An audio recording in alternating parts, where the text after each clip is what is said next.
front of me is REALME GT8 Pro, and today I would like to show you how you can enable Suggestion Strip at the top of your Gboard.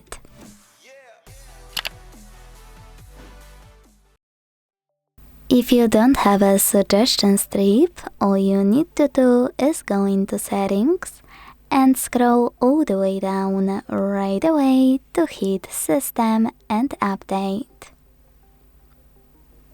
From here we need to go into Keyboard Settings.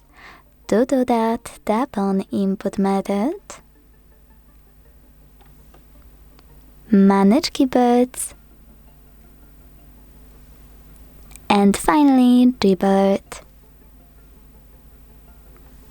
Now it's time to click on Corrections and Suggestions.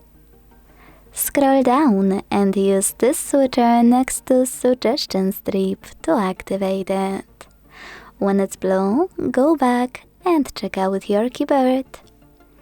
Thanks so much for watching. If you enjoyed this video, leave a like, comment and subscribe. Bye!